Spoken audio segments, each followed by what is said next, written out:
Over the last 20 years, the outdoor television industry has exploded in both popularity and reach. One of the longest standing producers in the hunting TV business is Safari Classics Productions, based in Dallas, Texas. Dave, a co-owner of Safari Classics, has dedicated a lifetime to the hunting and shooting sports, and is a widely recognized face in the international hunting game, and with viewers who enjoy hunting TV. This podcast is brought to you by Remington Firearms. For more information on the new era of Remington, visit our site at remarms.com. Hey Dave, great to have you with us today. Thanks for joining me. Hey Ken, I've really been looking forward to sitting down and talking to you. I think the last time you and I were together was down at the FTW ranch not long ago, doing some shooting and testing out some new Remingtons, and I always enjoy spending time with you. FTW is always a great place to go, and anytime you've got a gun in your hand, you're pretty happy. So, look, Dave, you and I have known each other for, I think, really only a few years. We've worked together a little bit. But you've had a hell of a background, in the shooting industry. So tell me a little bit about it. I know that you've been a guide. You've both on this continent and in Africa. You're involved with Safari Classics. You do a lot of work with the Dallas Safari Club and with a lot of other manufacturers. So give me a little bit more about your background. Well, I had a guy one day put it pretty well. He probably said, Fulson, he has kind of turned a vocation into a vacation. And I've been very fortunate, Ken. From a very early age, I kind of knew what I wanted to do, and I have, in 61 years that I've been on this planet, I've never had a job outside of the hunting, fishing, or shooting industry. And I've worn a lot of different hats, like you said. I've been an outfitter, for years, both here and abroad. Setting people up on hunts. In front of the camera, behind the camera, and the production, but the last 20 years or so, Safari Classics, our current company, and, that's myself, my two partners, Tim Dancliffe and Christy Funk. We have really tackled the outdoor television business. That has changed a heck of a lot. When I was a kid, and I know you remember it, I would never, on any Saturday, ever be lured away from the TV when the American Sportsman with Kurt Gowdy was coming on. I mean, that was nearly a religion to me. And, I would watch that show and get to go on adventures, through somebody else. And, going to Africa, going to Alaska, hunting big brown bears, stuff like that was just what I lived for. And I knew from a kind of early age, that's really what I wanted to do for a living. Dave, look, I've worked with a lot of different production companies and various things. Like you, I'm kind of proud to say that I chose a career path in the outdoor sports industry, and I wanted to be in the ski business, and found that kind of being like a farmer. The years that it doesn't snow, you have a real problem. But I've been in this industry for some time now. But like you, I've been fortunate. I've never had to wear a suit to work, so I'm pretty happy about that. But during my entire career, I've been with a lot of different production guys doing various things, and it's changed a lot over the years, and everybody has their own kind of flow for production. So tell me a little bit about the way you guys work. Well, one of the catchphrases in the TV business now is reality shows. And if you spend any time watching these supposed reality shows, Ken, it becomes very apparent that reality plays nothing. It has nothing to do with them. They're mostly scripted television. In our game, you'll find out real quickly leopards and brown bear and elk and big whitetails and Cape buffalo. They're not really good on reading their scripts. This is a hunting television production done well is actually capturing the hunt as it happens. Now you fill in some spots, with some B-roll footage, and if a camera's on the Cape buffalo, obviously he can't be on every conversation the PH and the shooter are having. So you go back and you fill in a few little video bits, but our goal is to produce, a television show that captures the hunting and shooting experience as it happens. So that's not really easy. Now, our style is a little bit different compared to, let's just say, Jim Shockey. Shockey Show and a lot of producers, it's pretty much the host is the shooter, and they do primarily most of the hunting. Now, certainly I do, quite a bit of hunting on all three of our series, but that's not our main design. It may be you, it may be Tim, it may be, somebody, one of our sponsors that we're hunting with. And I think that really resonates with most guys. They want to see different people experiencing different game in different places around the world. And, we decided right from the bat that was going to be kind of our production. I may be the host every week, and I may pitch it, and it may be, hey, our old buddy Ken Darcy with Remington is headed to the Colorado Rockies to hunt big elk this week. And then, it's kind of we kick it off to you at that point. So, authentic, you and I have talked about it a number of times. I think being authentic is the most important thing, and it's the important thing for a firearms company. Advertisement that or anything that you do that's got Remington's out front, to me, loses authenticity. So it sounds to me like you guys really do make an effort to be truly authentic and to capture the whole thing. It's because hunts are not just about the hunts. Look, the worst hunt I've ever had in my life was to Kriegitstan with a couple of guys that you know really well, Tim Fallon at FTW and Larry Weishuhn. I remember when you all were going on that hunt. Yeah, and I'm sure you've heard the stories Oh, about yeah. when we came back. The absolute worst hunt we've ever been on, any of us. But yet after a few days, after having food poisoning and kind of hanging around the Four Seasons in Istanbul for a few days and starting to feel a little bit better, I thought, really wasn't that bad. I was with some friends. It's one of those things you say, we're going to laugh about this hunt one of these days. Today's not the day, but eventually we're going to look back on this with fond memories. And Ken, that's hunting. When we go on a hunt, I think human beings are visual creatures. We envision ourselves, the big brown bear comes out and the sunlight is perfect and we've got a dead solid rest, and we're ready, and we take the shot and he drops like a rock, and that's how we envision stuff. We always think in the positive, but as reality will eventually circle around, and not everything. There's days you want sun. The big brown bear is running the opposite direction, Yeah. and you're holding your gun after the shot. Yeah, you want sunshine, you get rain, you want this and that, and it doesn't always happen exactly like. But people a lot of times, Ken, might say, "Well, you're the star of the show," and we never like to hear that. The star of our show, there's a lot of stars. It could be the professional hunter. It could be the destination that we're going to. It could be the game that we're hunting itself. It could be a magical moment that happens. So really, there's lots of little storylines, and therefore a lot of stars of an episode if you do it right. And we are always, from our field producers to when it comes back here to Dallas, Texas, and we're editing, we're always looking for the stars of the show. And there's not one, there's a lot of them. But we're just bringing them out in the storyline. And like you said, we're showing what happens. Look, that's a good segue into your African themed series, where you primarily target dangerous game. It's a lot different proposition than filming whitetail or an elk or, duck hunting or turkey hunting.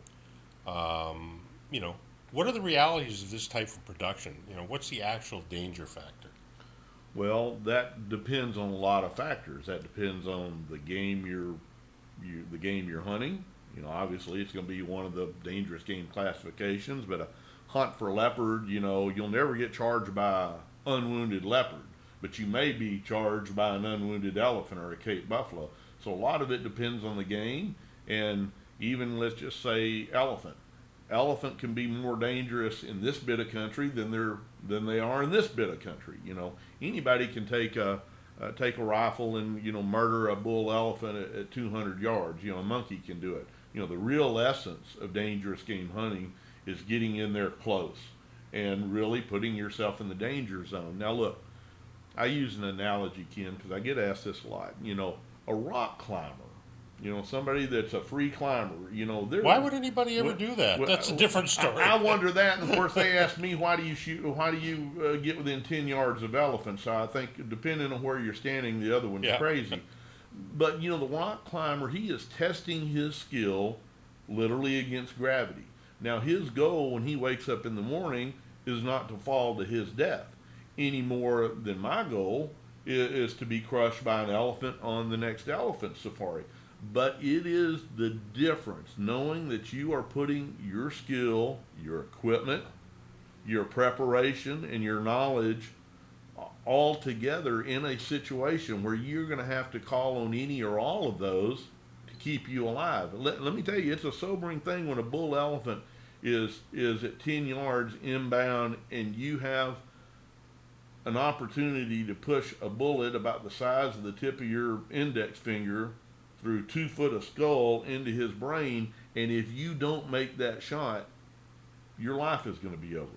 And that has happened to a lot of our friends. Our company, Chafuti Safaris, we have buried 2 of our most experienced professional hunters, Owen Lewis and Ian Gibson.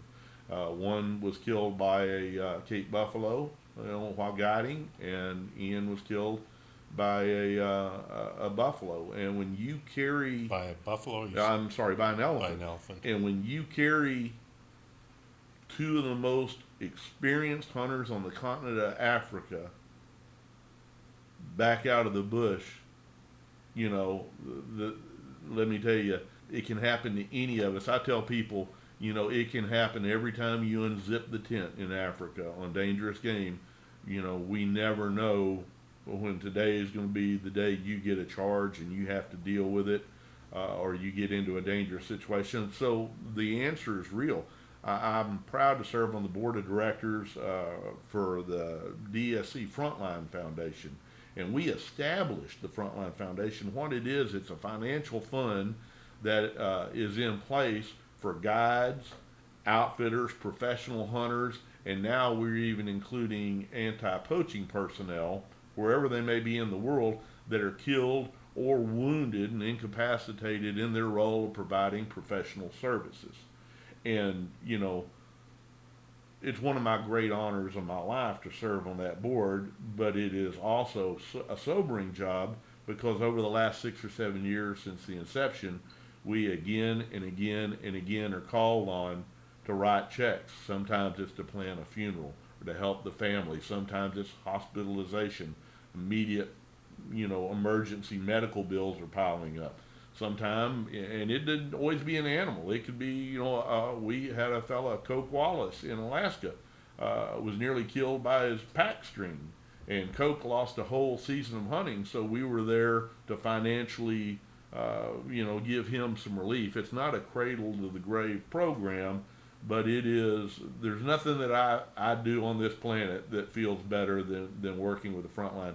And it's not always the animals. Like I said, it could be weather related. It could be a plane crash. It could be a boat flipping over. Or it could be your horse kicking you in the head. There's all kinds of things. But primarily, I deal in the Africa, the dangerous game, but I love to hunt the big bears in North America and have had some real run-ins with them. So the danger factor is real. And that was really, when you say, what's the difference between Safari Classics and maybe another producer? When we first came on the Outdoor Channel, the guy that was their production director at that point told us, guys, people laugh at us because we're deer, bass, and turkey. Well, that's what people want to do.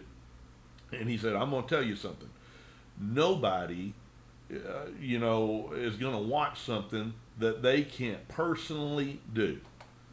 And sometimes you know me enough that I can be a wise guy every now and then. And I said, at the risk of saying that, let me challenge that. I said, we just had a little sporting event called the Super Bowl. And I can't remember how many billion people turned into that. I said, but last time I counted, there's 28 teams. They have 52-man rosters. So that shows it's a pretty popular sport. But how many of the people of us that watch it are going to show up in an NFL training camp next year in pads, trying to make a team? I'm never going to try to jump, 25 buses. But when I was a kid, I never missed when Evil Knievel was going to try to do it. People do like to be entertained. And big game hunting and dangerous game hunting in particular can be aspirational. Somebody, again, take UFC today. There is nothing growing faster than the Ultimate Fighting Championship deal. But how many of us are going to end up in an octagon? But boy, they get me on that pay-per-view once a month because I really enjoy that sport. And how many of us, Ken, you've done it when you were a kid, maybe you're, flushing pheasants out of a hedgerow or you're hunting cottontails. How many of us haven't been there with our 20 gauge or our 22 and think, instead of a rabbit boiling out of there, it could be a charging leopard? Everybody has. Everybody that's ever gone hunting. That's it. So what we told the Outdoor Channel, we understand we are gonna be the giant shark in an admittedly smaller bowl. We are gonna show content that the other producers can't consistently show because I don't think they're as dedicated as we've been to this game. And so we're gonna at first we're gonna tackle Africa specifically. We're going to do it better than anybody's ever done it. And we're not going to, we've hunted nearly everywhere. We named our show Tracks Across Africa because, by golly, that is what we've done. We've made tracks across Africa for over 20 years. Yeah, I think you guys were the first ones, if I'm not mistaken, the first ones that really did anything of substance in Africa with Craig Bodlington, I think. Yeah, we worked with Craig. When, Tim and I very first got together, he had a company called Timbuktu Sporting Adventures. I had another company, called Total Outdoor Adventures. And when Tim and I met, I knew he was shooting a bunch of video in Africa. I was shooting a bunch of video in Africa because we were using that video to promote, the outfitters that we were representing. And, you can tell a guy a story, not near as good as showing him. Here's what it looks like in person. So we started making DVDs. Hell, we were making VHS tapes back then. But eventually, I would say, without any hesitation, that Safari Classics has sold more DVDs. And, these are feature films. These aren't the Smith family safari. We've done 3 on buffalo. We've done 2 on leopard. We've done elephant, the aquatic monsters, the crocodiles and hippos, plains game, the safari experience, how to get ready for a safari. So nobody in the business has ever sold more DVDs than we did. But the flip side of that for our business, obviously people enjoyed them, but it created a lot of interest in our product, our TV shows, and our safaris. So it was kind of a circular wheel that kind of fed the machine. So. Look, I think everybody that hunts today, what happens is, and we've talked about it before, almost everybody that hunts, their aspiration is to go to Africa. I think so. At least that's what I feel. But one of the things that I've asked, and I've asked this to all the PHs that I know, the African PHs, so I'm going to ask it to you now. In your mind, what's the most dangerous game? Well, and why? And this has been discussed. Roosevelt was discussing this, with his, his hunters on his 1909 safari, right? What's the most dangerous? The guy gets run over by a rhino is going to say, well, man, it's the rhino. Yeah. The guy that wore a leopard like a backpack is going to say, yeah, it's damn sure the leopard. I have been charged and been in shootouts with every one of them except lines. Now, I've had some lines give us some bluff charge, and we've had some real, by God, coming to eat you, but I'm just talking me personally. But, and my body of work compared to most guys is pretty big, but it's very small compared to really, really experienced professional hunters. But I think, because I've asked this question 150 times myself, I keep coming back to elephants. There is nothing on planet Earth that is as literally terrifying as an elephant, and it's not always a big bull. Sometimes it's cows. The 2 closest calls I've ever had in Africa were from cow elephants that nearly killed me. So I have a special respect. I love elephants. I love spending time around them. They're one of the most fabulous animals on planet Earth. Elephants are different. You look at a Cape buffalo and he wears the same expression, whether he's about to get another mouthful of grass or he's coming to kill you. But an elephant, human beings really can kind of relate to elephants. You can see when they're having fun. You can see when they're infuriated. You can see when they're curious. An elephant, if you watch him and you learn his language, how he holds his tail, how he holds his feet, how he holds his trunk, his ears, he's always providing you with information if you know how to read it. And I've enjoyed learning how to read elephants over the years. But when an elephant, out of all the stuff, when an elephant decides he's going to come to kill you, there's nothing. It's a terrible experience. And we get people every year. They think they want to get the charge. I mean, if you read, you have two articles sitting in front of you. One of them says, I shot a polar bear, and one says I was charged by a polar bear. Which article are you going to read? Yeah, every single time that I was charged by the polar.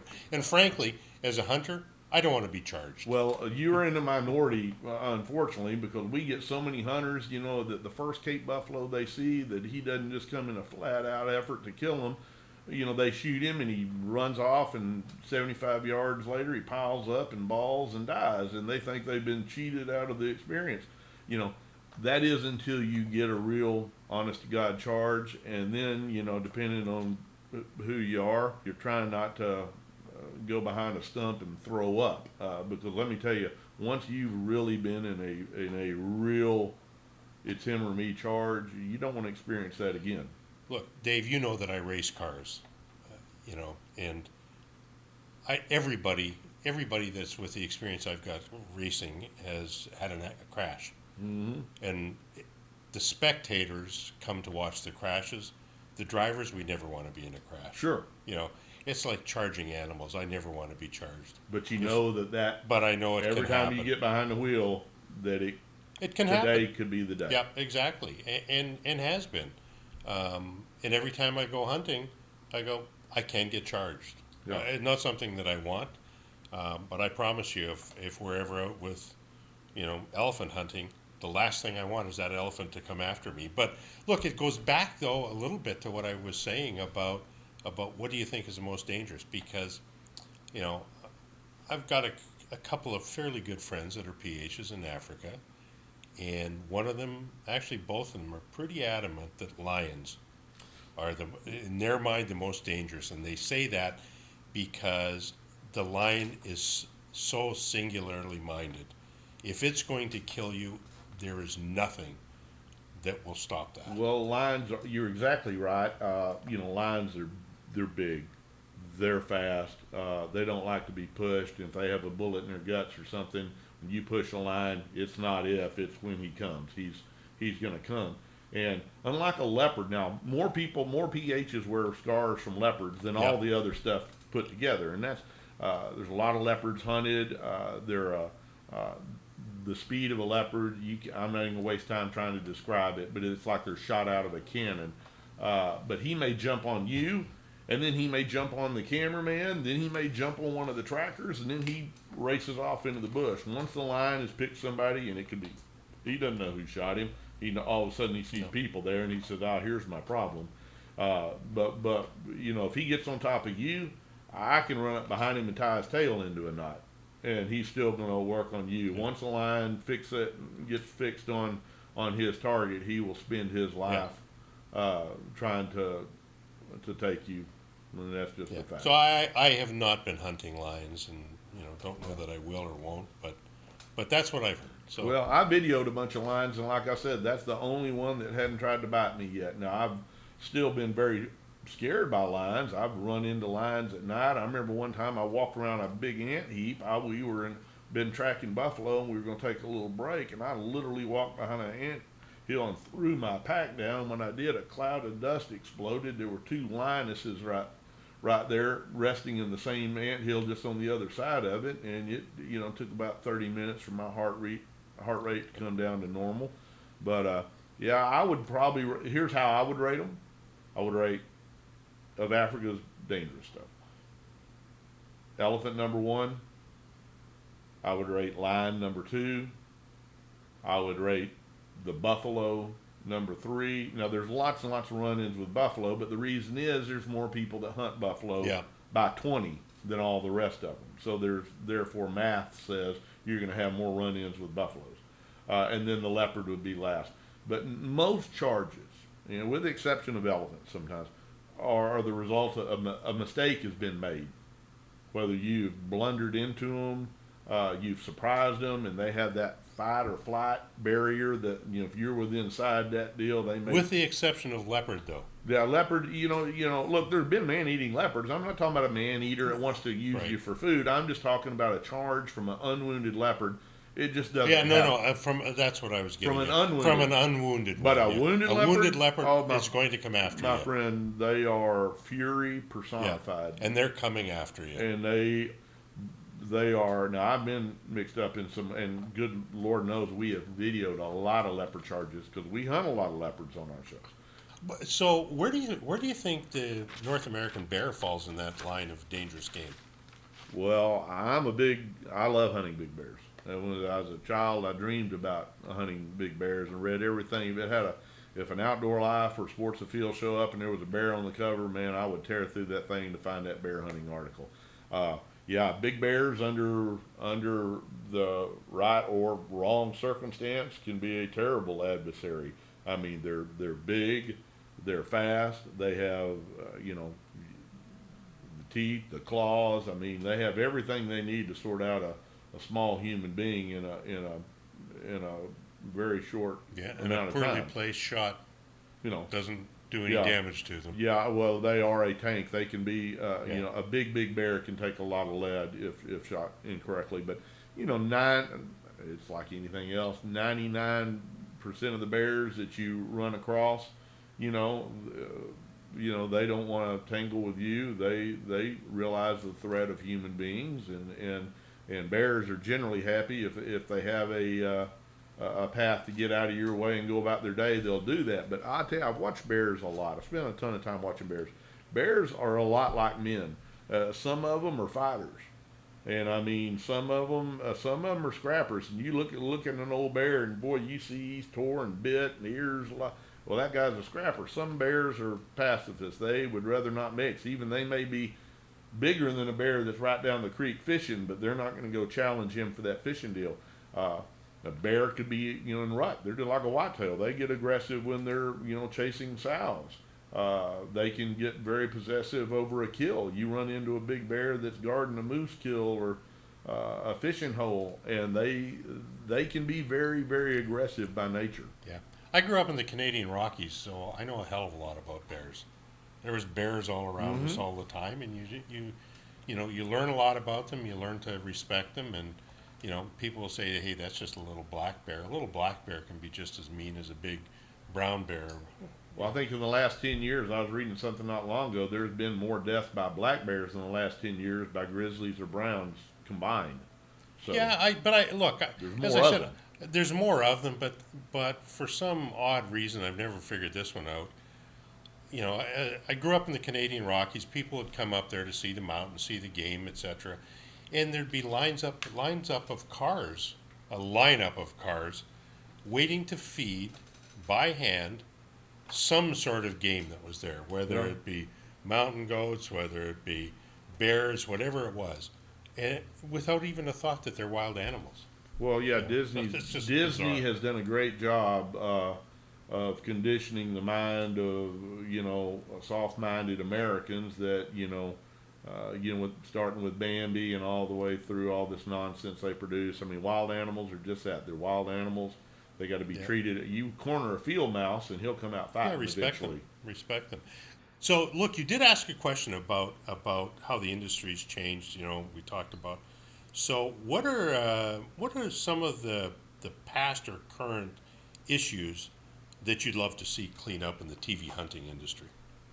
The TV hunting industry does a pretty good job of policing itself. Not always a great job.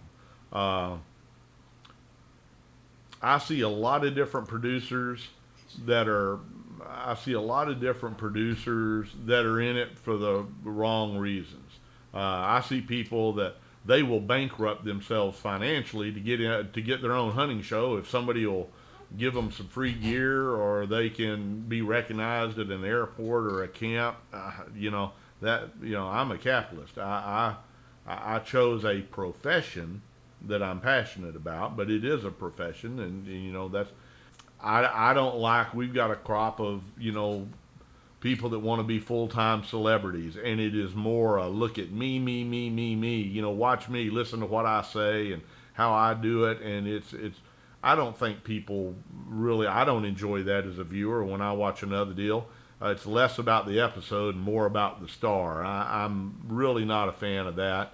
Nothing morally wrong about that or legally wrong about that. I just don't think it makes a very pleasing production that people will be drawn to.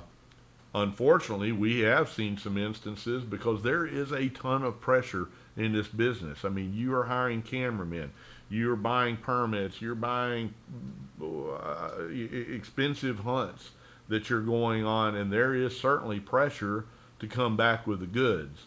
And unfortunately, we have seen in the last 5 or 6 years some pretty well chronicled deal where different producers, if they didn't bend the rules, they outright broke many, legal and moral and ethical rules to make sure they come back with an animal, or they get the biggest animal.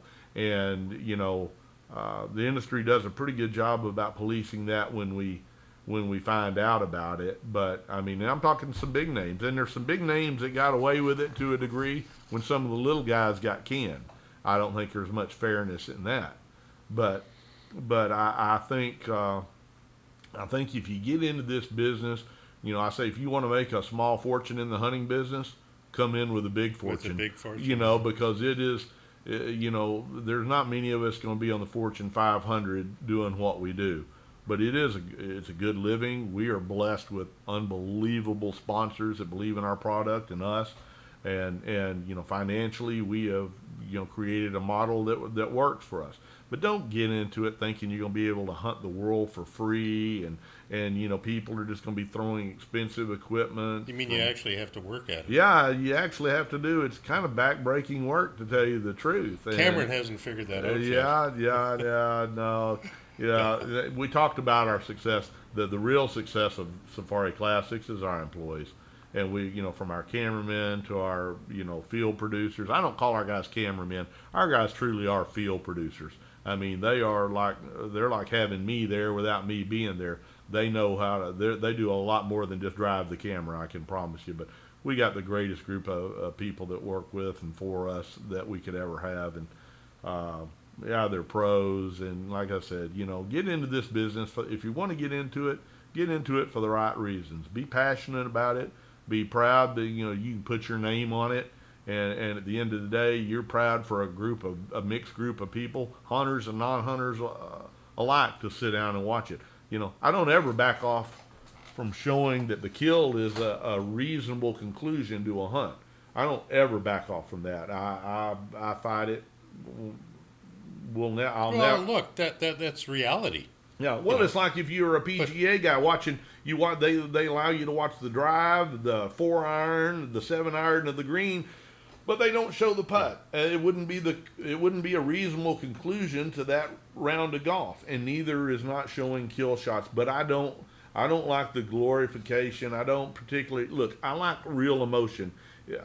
If you want to shed a tear, that's fine. If you want to grab a guy and hug, show real emotion. But I don't like pre-script. It's kind of like the end zone dances when a guy scores in the NFL and they have a big production. I don't like that. I still think there's got to be a level of respect. You can be excited. You should be excited. Well, look, talk about the level of respect. I had this conversation with somebody just yesterday, as a matter of fact, that. Because we've seen all kinds of different things, with the kill. And quite frankly, I don't think it shows any level of respect for the animal when you don't clean it up a little bit before you show it. Yeah. To me, that's just respecting the animal. And I don't know the guys that I've hunted with, and I don't know of a single person, myself included, that doesn't feel pretty emotional when you do kill something. Yeah, it's a serious thing. Now, of course, we're always going to get the people say, well, you know, let it die a natural death. If they had any freaking idea how these animals die a natural death in the Well, wild, you and I have they seen would it. be damn happy to Yeah. have somebody shoot them. Yeah. You know. But in our business, the shot is the reasonable Yeah. conclusion to the hunting experience. We show it accurately. We try to show it how it happens. If something doesn't go right, and if it's not a clean kill, certainly we're gonna clean that up. Before it's edited. You Right. know, but just be respectful of the game. Be proud to put your name on something. And I Yeah, I I agree. just I just don't understand. Like I said, there's some guys out there that I wish it would kind of change some of the things they do. Because I'll say this: if Dave Fulson is watching a show and there's shanking and blood and guts and everything, if I'm offended with as much as I hunt, Explain if Ken shanking for those Darcy people that is offended, what do you think Yeah. the guy or the housewife at home, or how are they going to feel about Right. that? So if I'm offended, Joe Public was uber offended. You wrote me a handwritten note, and I wished I still had it because it would be framed in this office. But it went along the lines. You said, "Look, I think we'll work good together, but I do have one stipulation that you got to follow." And I thought, well, here we go. Anyhow, Ken handed me a note, and I unfolded it slowly, and it basically said, "My only edict, if game that you hunt on your productions is legal in the area it's hunted, and you hunt it legally and morally and ethically, then I expect you to make a good TV show with that." And that was obviously music to our ears and the start of a great relationship with Remington Firearms. And yeah, in our business, Ken, sponsors are a reality. Unless you can self-fund, because we're in a Yeah. pay-to-play. It's not like producing Seinfeld where you do a pilot and then a venture capitalist comes in and gives you the money for it. We buy airtime from our networks, and then we sell that airtime. We sell sponsorships for our program, but we are beyond blessed by the sponsors we've had, and that includes Remington Firearms, because they're industry leaders, and they've been, most of our sponsors have been with us from day one. In fact, they migrated from tracks to all three of our series, which is professionally, that's the biggest compliment we could ever receive. But we're very careful about who we partner with, because they've got to have similar visions to us. They've got to have products or organizations that we believe in, and that when we stand up and make say, this is what I shoot, or this is the organization I belong to, and here's why I feel that way. Our credibility is never going to be for sale. And we've said so many times to different sponsors that have, come to us and have said, listen, I'm not sure. I'm not sure that we're a good fit. You're trying. It's a compliment they've approached you, but you just can't say, yeah, I don't think this product's very good, but hey, I'll take your money, because you do lose credibility. So I would rather have, sponsors going to be with me every year than a rotating door of sponsors that are here today and gone tomorrow. And when it gets like that, we'll gladly get out of this business. Look, from the corporate standpoint, and having been involved in sponsoring athletes and being a sponsor, for TV, et cetera, my entire career for multiple industries, it's kind of an interesting thing, because I see some people that, athletes, for instance, will take pennies from multiple people, for all kinds of things. And there's really, and then when a better deal comes along, they jump ship. And when another better deal comes along, they jump ship. And it doesn't take long for the industry to start recognizing who those people are. And they go, why would I sponsor this person? At least I do. I'll look and say, why the hell am I sponsoring this person? I know that somebody's going to come along a year from now or 2 years from now and offer them something different, and they're gone. So it's interesting conversation that I had recently with somebody, because I said, all these influencers, etc. I said, we don't pay anymore. Mm-hmm.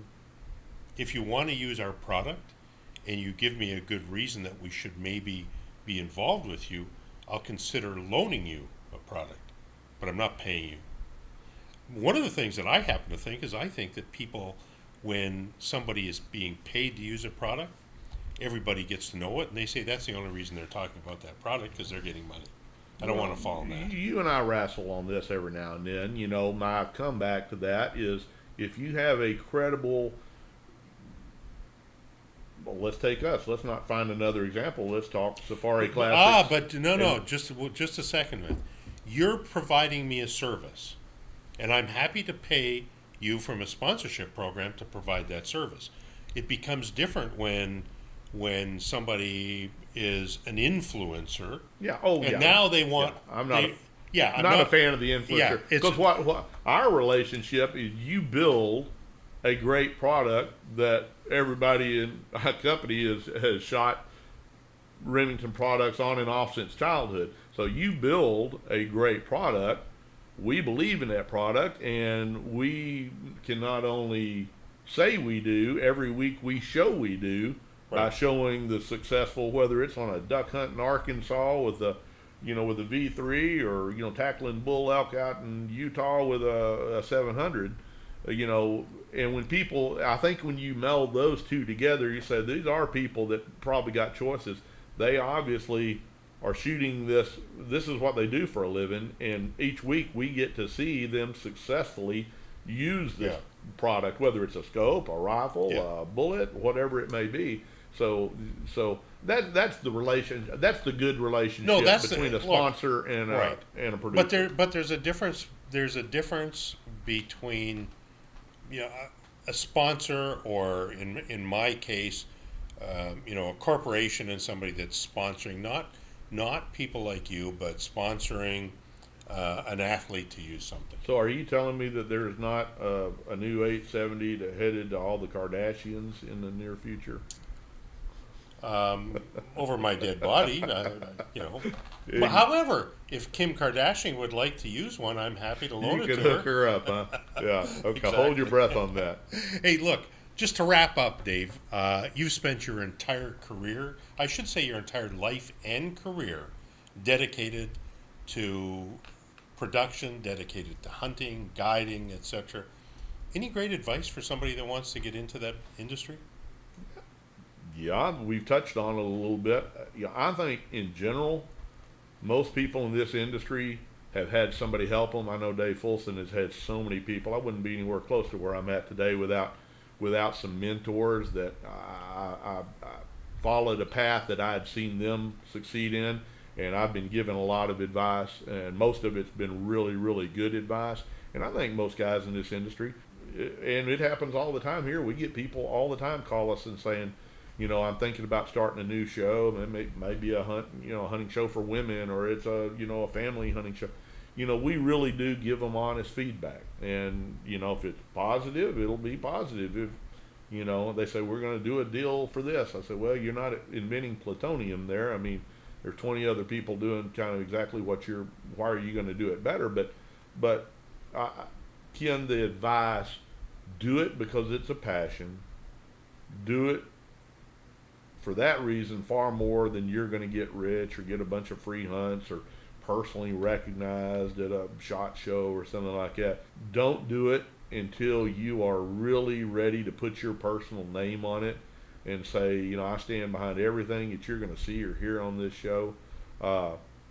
Understand there's going to be sacrifices. This is not an easy business. It cost me a marriage back when we started this deal. Tim and I mean, we were living in Africa. There's African Americans. Well, we're American Africans. To get that show, if you saw it for the first several years, Tim and I were filming it, and that came with great personal sacrifice of time away from your family and your kids, and understand that it's going to be hard work. I mean, it all seems like fun when you see a guy on TV for 30 minutes. But he had to fly to Timbuktu to get there to do that. So it is going to come. Have a realistic view on the sacrifices. Check with your wife or your girlfriend, significant other. See if they're going to be on board for this. Because it is it's kind of like being a rodeo guy. It really is. It's a pretty good analogy. I mean, rodeos probably are. I bet the divorce rate in that game for people that stay in it's pretty substantial. Probably the same in this game. But you're going to spend a lot of time. It's not always going to be fun. It's going to be hard. You're going to freeze. You're going to be sweating. You're going to get homesick. You're going to get physically sick. And it's all costing money, whether it's going good or bad.